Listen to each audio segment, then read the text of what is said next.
JK, we know we're hot. We're live now? Great. No worries. Okay. We're just here. Hi, and welcome to One Horse Town Chapter 2, the audio drama. My name is Hannah Ferguson. I'm the co-artistic director of Annex Theater, and with me is Grace Carmack, the director of One Horse Town.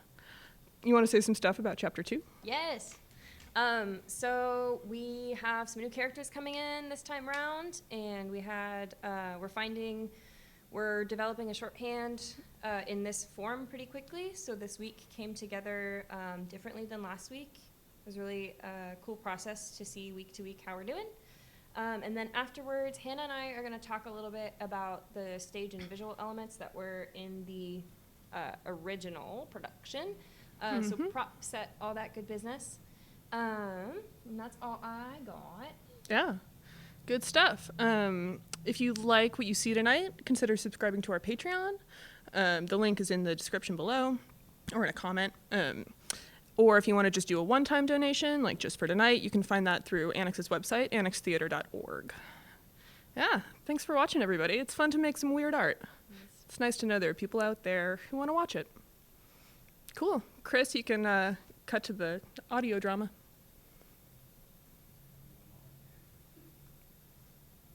I saw these horses. The horses. We'll show the horses. Yeah. Sorry. Oh, that's fine.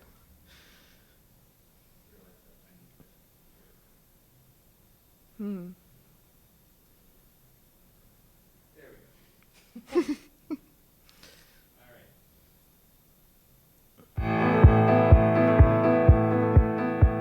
Thank you for tuning in to this week's episode of One Horse Town. We'd like to extend a special thank you to our Patreon patrons. Carly Slater, Carol Simons, Catherine Blake Smith, Gage Gluepker, Hannah Ferguson, Catherine Krause, Kevin Luca, Laura McCabe, Leah Papernick, Marcus Gorman, Marissa Coughlin, Nicholas Cortman, Robert Poore, Roger Tang, Sam Rowe, Stephen McCandless, Steve Ash, Wei Lo, Chris X. Nill. We'd like to thank the Pike Place Market Creamery and PNTA for their support of our original production, as well as the amazing artists who have been a part of this process. Thank you, Jeb Brown, Ava Estrada Campos, Jesse Nguyen, Hannah Ferguson, Morgan Grody, Carlette Odemiga, Selena Sen, and Keegan Reedon for your artistry. One Horse Town by Mina Lee. Directed by Grace Carmack. Produced by Annex Theater. Sound design by Josh Valdez. Original music composed, arranged, and performed by Max Irvin. Audio engineering and final mix by Chris Nill. Characters. Klaus, a fallen scientist and owner of the ranch and car wash, voiced by Megan K. Wright. Gertrude, a rancher with a past career as a sculptor. They're secretly a hopeless romantic, voiced by Amy Wang. Bobby, a rancher and lover of nature, purest person on the ranch, voiced by Izzy Schoenfeld. June, leader of the Runaways, full of secrets, voiced by Grace Carmack. Lane, a runaway with a deep love for poetry, intelligent and soft, voiced by Simone Dawson. Susan, a runaway from the city, hungriest person on the ranch, voiced by Marlena McHenry. Mr. Wilson, the last horse on earth, voiced by Morgan Grody. Narration, voiced by Emily Pike. That's me. Other characters include car wash patrons, soft pretzel, demon horse, ringmaster, sandwich eater, Morel siblings, radio interviewer, voiced by the ensemble. Content warning. The following radio play possesses the following: widespread disease and illness, apocalypse, structural collapse, cannibalism, and the sounds of physical violence and distress. Time and place. The end of the world on a ranch. On the last chapter of One Horse Town, the ranchers awoke to find all of their chickens dead. This is a lot more than yesterday. Gertrude tried to get Klaus interested in the sanctuary. Apparently, it's incredible. A potential car wash patron came in with extreme radiation levels. Please, I need to be cleaned. A shadowy creature killed and ate a man on another distant part of the ranch. The ranchers shared a delicious Honeycrisp apple. Listen. Beautiful. Do it again. Chapter 2, Act 1, Scene 4. A beautiful, polluted morning. Klaus, in their hazmat suit, scans the ranch for radiation. Thank you for tuning into our program. With me right now is Dr. Klaus Yaden, a specialist in nuclear energy based in Nevada. They're here today to speak with me about the current rise of nuclear labs that have been appearing in our country. Hopefully, they'll be able to answer our questions and concerns. Thanks for having me. Now, a lot of us at home are a little worried about what's been going on. Sounds like the government is experimenting with a new form of nuclear energy, which is why we have more nuclear labs than ever. But tell me, Doc, what would happen if bombs were to hit nearby facilities? With the ongoing wars, it's quite realistic to imagine such things. Well, like all scientific endeavors, there are risks. So yes, increasing our exploration in nuclear energy and nuclear weapons could be mildly dangerous. But my team and I have been working extensively in methods to prevent contamination. And how is that research going? We're making progress. The most important thing about contaminations is identifying it as early as possible. The longer something has been exposed to radiation, the harder it is to treat. But like I said, we're all safe and I can't imagine anything happening. So what if something does happen? I mean, we'll just have to hope. Well, we're just gonna be really careful. A stranger stands behind Klaus. Hello there. Oh, jeez. Sorry, I didn't mean to startle you. It's all right. I'm just not used to seeing anyone out this early, especially out on my property. Oh, good. So you're the one that owns this fine ranch, then. I've been looking all over hoping I'd run into you. Oh, yeah? Why's that? It's a long story, but basically, I've come out here with two other people. One's a poet, the other is a Susan. Anyways, we escaped the city and we've been running non-stop for weeks. Why are you running away? Do you ever go farther south? Past the river? Towards the city? No, I hate that place. I stay put right here. That's wise, because things are bad there. Things are really bad. Go on. There were too many people, you see. It had always been too crowded, but even more people started coming in once the bombs happened. Eventually, all the food ran out. For a while, many of us were just starving to death, but some started finding other things to eat. What were they eating? They started eating people. People like you and me. Human flesh was suddenly everyone's favorite food. Oh, God. Like cannibals? It's the truth. And it's gotten completely out of control. There was no place to hide and no point in waiting to be caught. 3 of us were able to escape. We grabbed all that we could one night and just ran, and now we're here. So what's your plan? We're awfully tired, you see, and we just need to rest. You've got a lot of land here. Could we possibly set up camp on it for a little while? Listen, It'll only be for a little while. We're planning on going to San Francisco. There's a sanctuary up there with gardens and plenty of food to eat. We have coordinates. You could come with us. No thanks. Not interested in going anywhere. Especially San Francisco. I've been happy right here. Done a great deal of work to keep this land safe, and I run a treatment facility, you see? Oh, sorry. I wasn't sure what that was, but don't worry. None of us will be getting in the way. I swear it. Please, we just need to rest. We've seen some horrible things. We just need to lay down a little. I'm begging you. How do I know you're not one of these city cannibals? Do I look like a cannibal to you? Well, you look hungry. You're hungry too, so don't act like you have me all figured out. Look, you can trust us. We may be a lot of things, but we're certainly not cannibals. And the other thing is that I'm looking for my daughter. I sent her off to get to the sanctuary ahead of us, and I imagined she'd at least be here by now. There's barely any energy left in any of us to continue searching right now. Please, let us recharge ourselves. All right, you can stay. Oh, but thank you. Not on this part of the ranch. Go ahead and set up camp on the western field. It's flat and has some mushrooms that you could all pick, if you please. Yes, thank you. And forgive my manners, but I forgot to ask your name and pronouns. Klaus Yaden. I use they, them.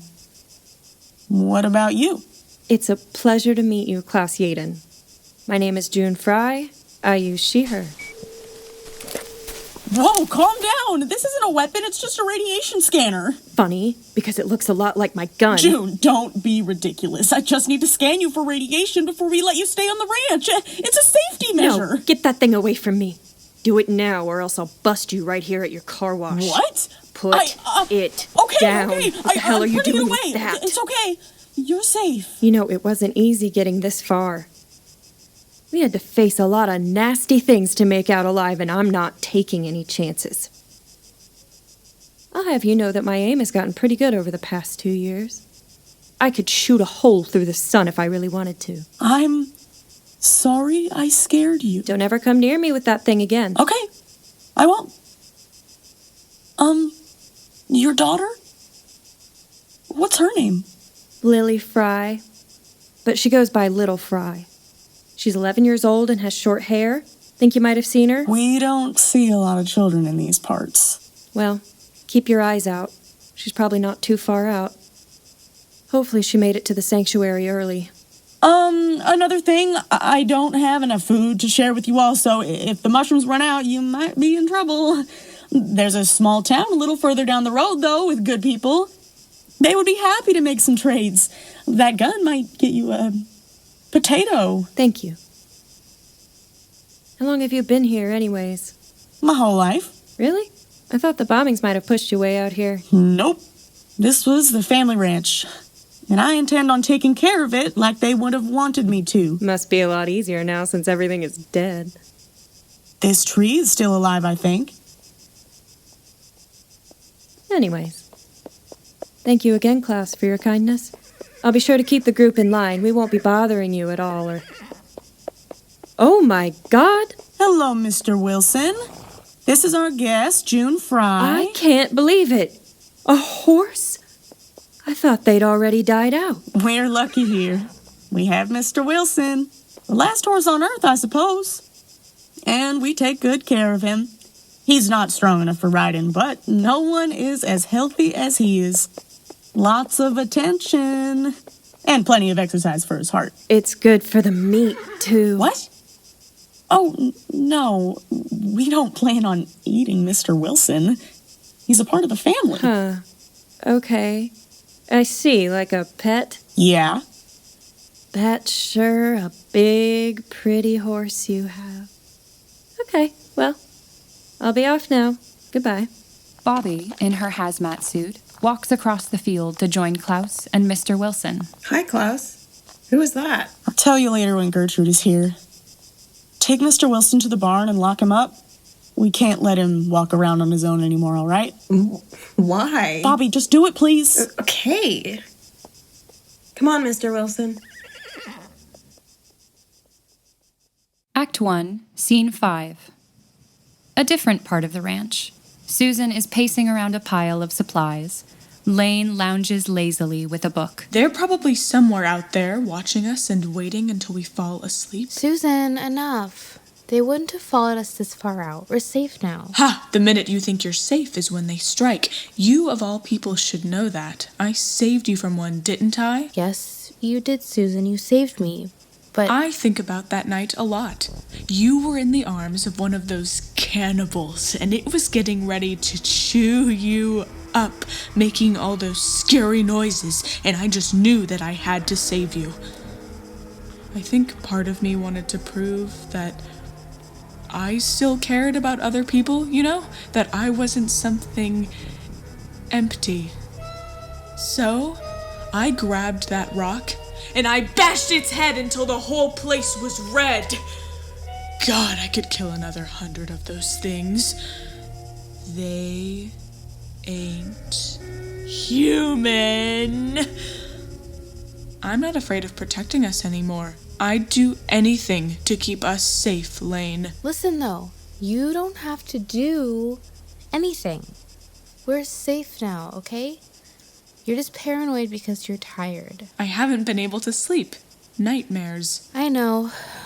I hear you crying in your sleep. Have you been sleeping at all? I see you up all the time, reading books. It's hard to sleep with all of this excitement, Susan. We're going to the sanctuary. There will be incredible minds and more books than you can ever imagine. And food. And I'll be able to share my poetry with other poets who have written about these harsh times. Maybe you'll be able to publish a book? Maybe. Anything is possible in the sanctuary.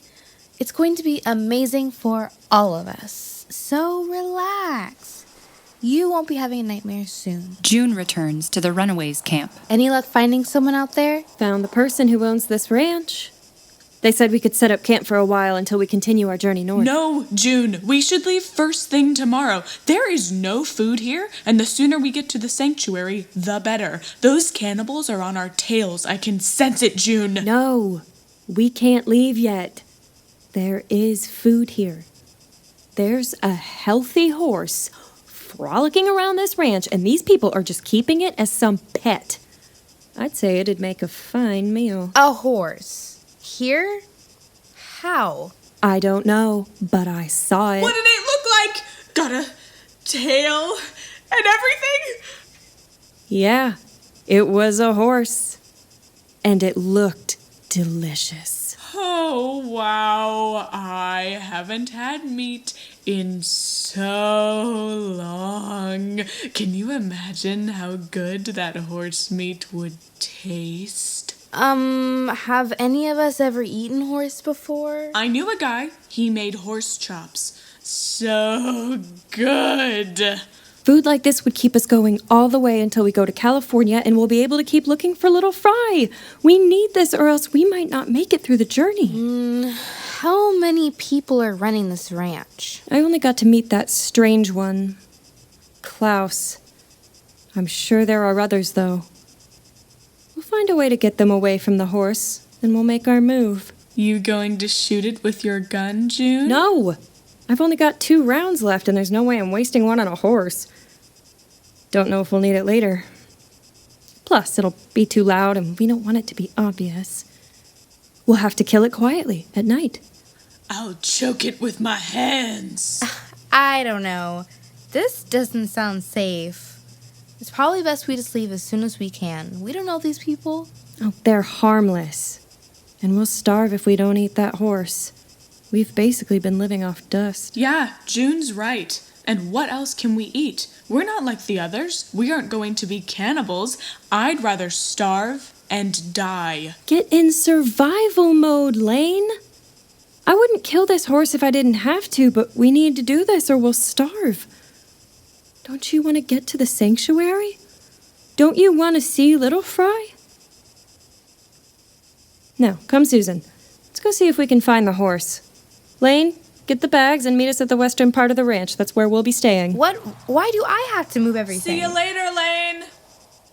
Act 1, Scene 6. Lane begins packing. The bags fall and Lane's books fall out. Gertrude, in their hazmat suit, comes across Lane and slowly gets down to help pick up books. Their hands touch as they reach for the same book. Oh! Hi there. Hi. You startled me a little. Oh, you must be one of the ranchers. Thanks for letting us stay here. I'm Lane. They, them. Just being careful. I'm Gertrude. They, them. What exactly is that thing? Oh, it's a scanner for testing radiation. I built it myself. Neat. Haven't seen devices like these before. Yeah, I built everything on the ranch. We run a treatment facility with a special car wash that I put together with our friend Klaus. You should stop by and check it out sometime. Okay, I will. Were you a mechanic before? No, I was a sculptor, but, the apocalypse made me a mechanic. Wow, a sculptor? That's pretty cool. Yep. What about you? What do you do? I'm a poet, and I guess I'll always be a poet.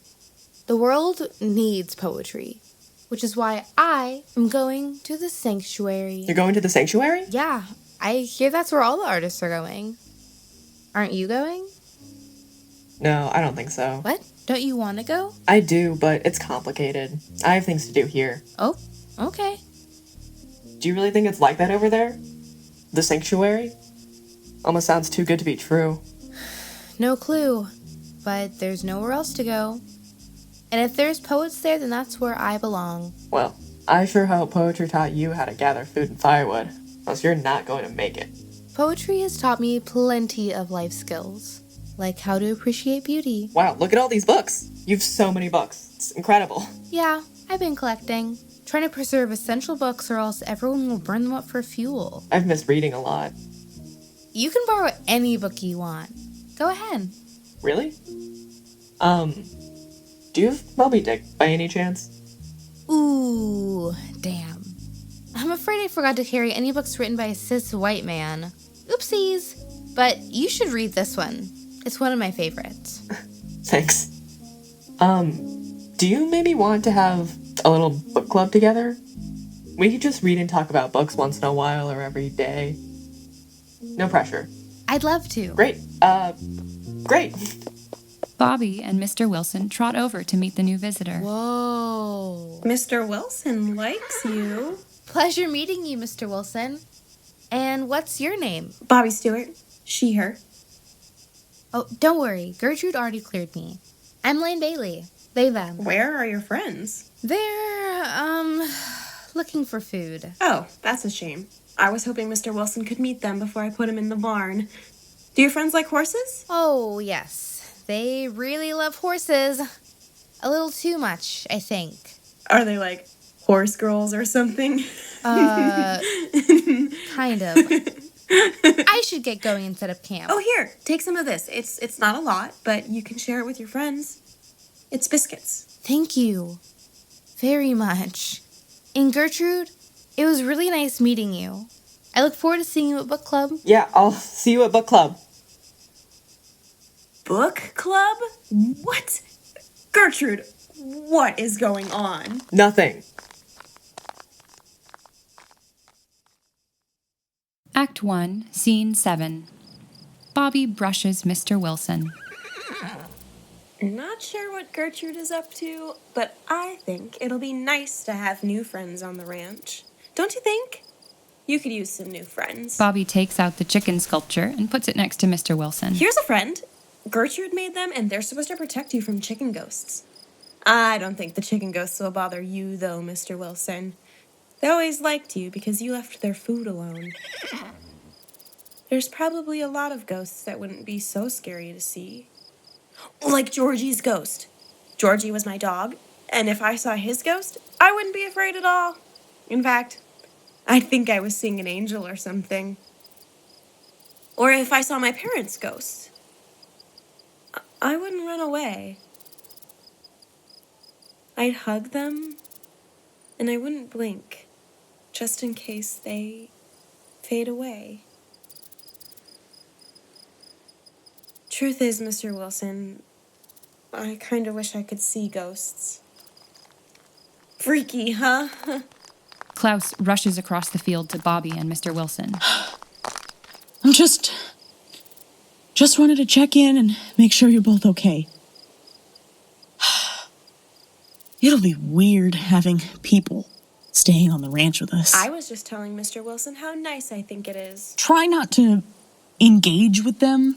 Klaus, they're people. We don't know them, though. You're never going to know anyone if you don't talk to them. They might be sick. Is it really so bad if they're sick? We're always being so cruel to people if they're not well. They can get you sick, me sick, and Mr. Wilson sick. Do you want Mr. Wilson to die? Huh? I have a system, Bobby, and it works. We could build glass bubbles, though. I'll put one around Mr. Wilson's head. What? No! Where are you hearing about these glass bubbles? We should at least try. Bobby storms back towards the house. You understand why things have to be this way, right? Good night, Mr. Wilson.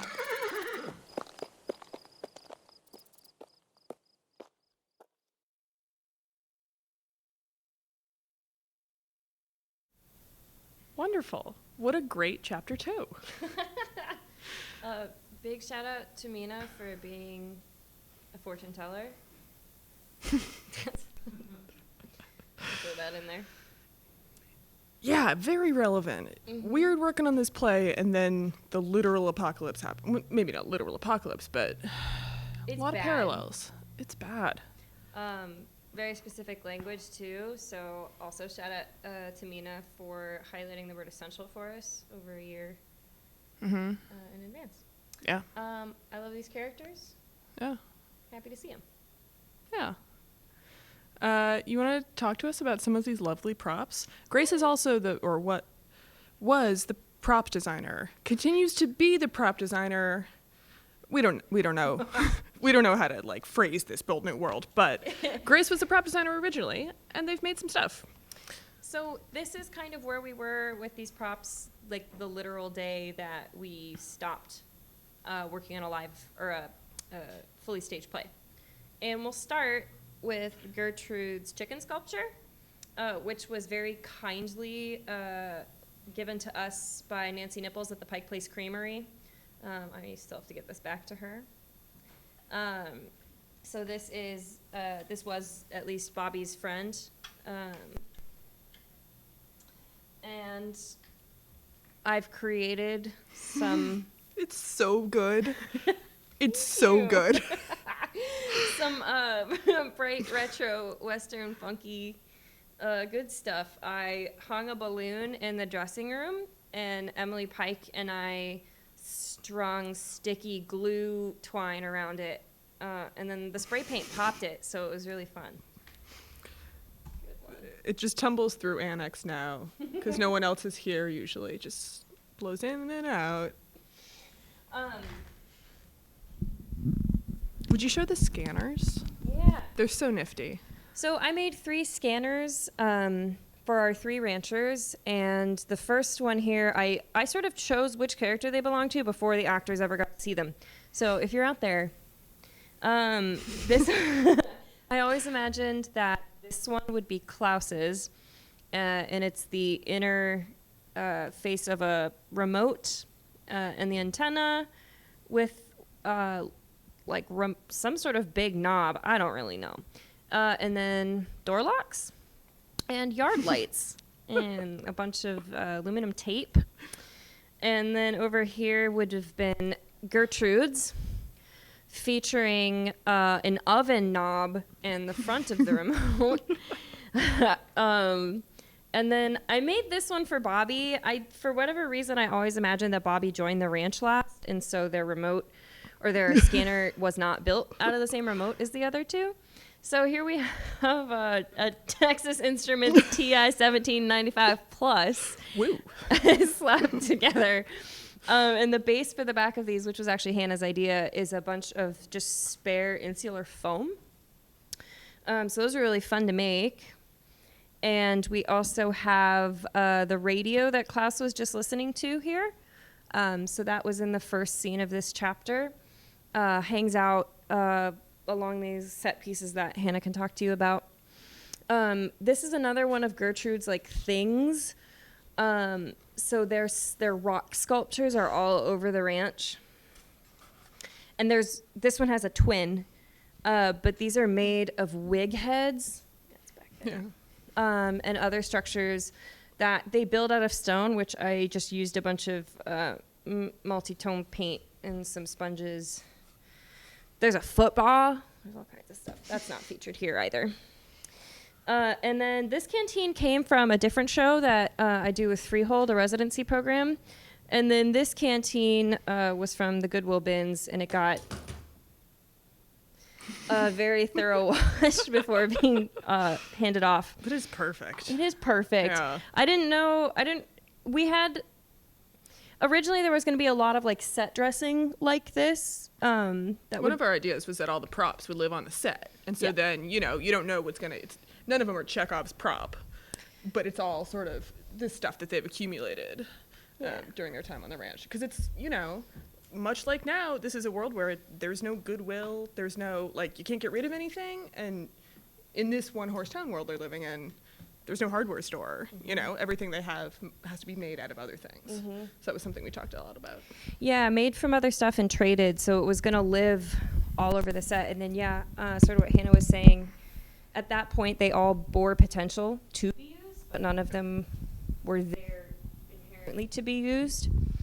And then some, this stuff would have been, wow. There's been a bunch of those around. And this is the beginnings of what was meant to be June's gun. I had always intended it to not look very much like an actual weapon, so there were some other build-out pieces that I wanted to put on here. This is a Nerf gun. It's made out of plastic and a doorknob frame.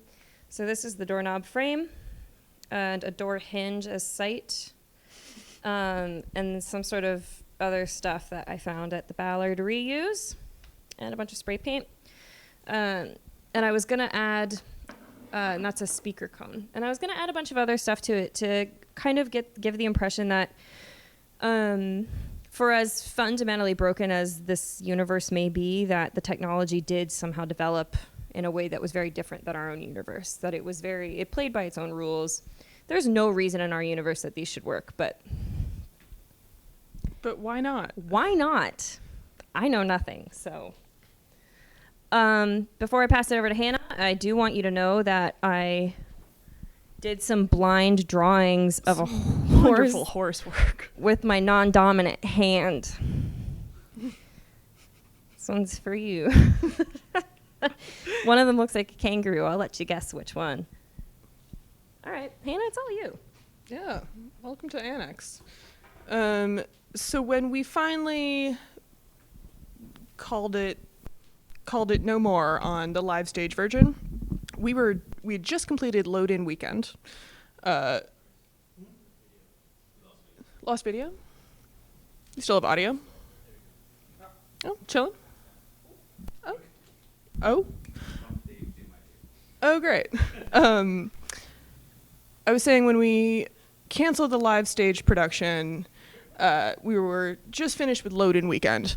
So we have most of a set here.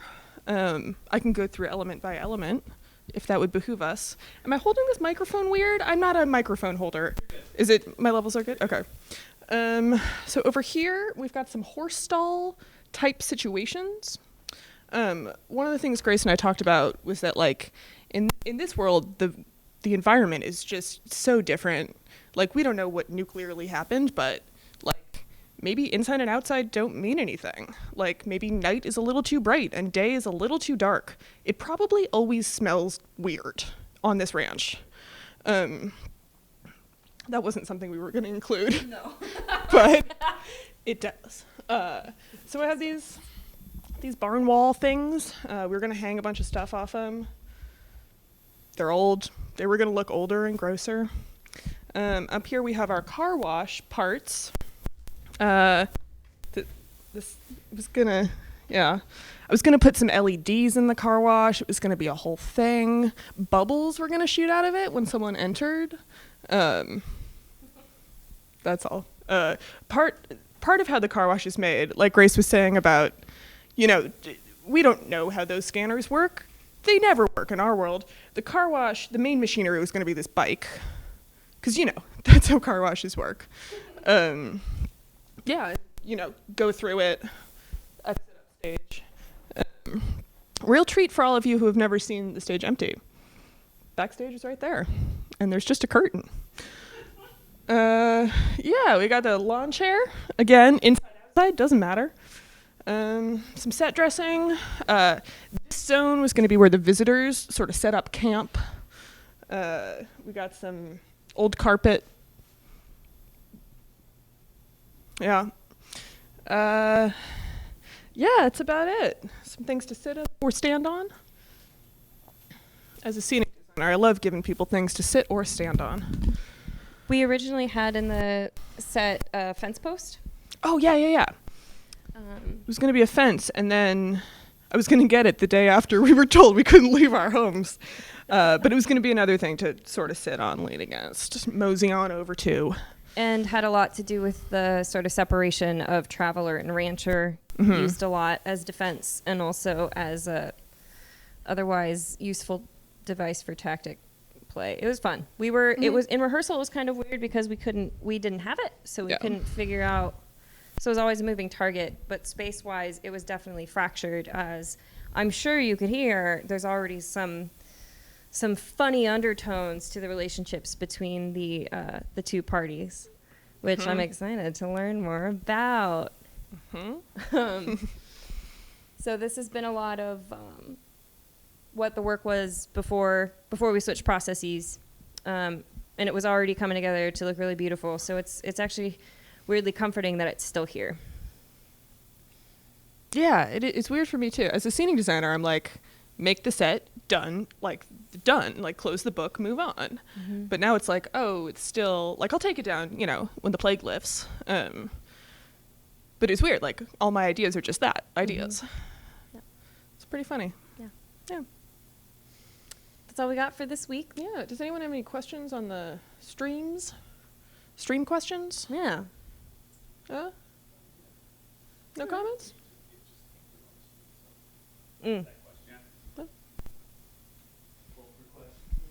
Hold for questions.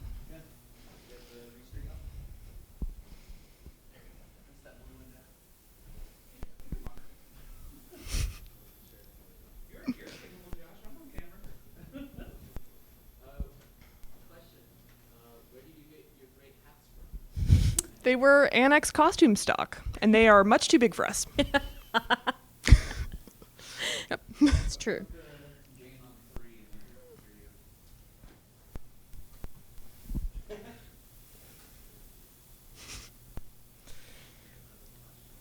There don't have to be any, but if there are, here we are. We know some things, and we don't know some other things. I don't know if anyone else has noticed, but there's a lot of good horse content on the internet in general. Maybe that's always been true, and this play is just making it really obvious for me. Remember horse ebooks? No. Of course I remember horse ebooks. Yeah. Ooh. It was a whole part of like a alternate reality game that this one like sketch group put together. There's a bunch of like documentary investigation videos. Check it out. Horse ebooks. Yeah. Ooh, that sounds great. Now's the time to delve back into that great content we missed from when 2010. 2010s.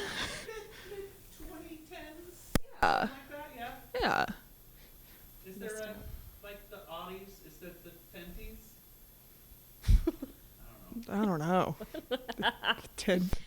The tenties. I like it. Josh, any other questions? If not, no sweat. Thank you for being here, folks. We still work pretty actively on this thing week to week, and we're really glad to share it with you. I said on the internet earlier that generally speaking, I'm very emotionally ambiguous and confusing right now, but this is something delightful. So glad to have you here. And if you like this, Annex has some other great content coming up. Tomorrow at 6, there's a reading of Vampires of Neverwood, originally intended to be our November show. Still intended to be our November show. It's going to be crazy. Find it on Facebook, or I think YouTube is where it's going to be. Yeah, YouTube specifically. Yeah. And that's just a gay old time. Very dirty, which is why it's only on YouTube. So tune in for some adult laughs. I think we might try Twitch just because of the engagement to see if we can get away with it. Let's go for it. Yeah. Cool. Also, youtube.com/c/NXtheater. YouTube.com. Subscribers, everybody. We did get our 100 subscribers. Thank you for those of you who've subscribed. Yeah, subscribe if you haven't yet. Yeah, thank you for all your support, everybody. Yeah. I would say we can, yeah.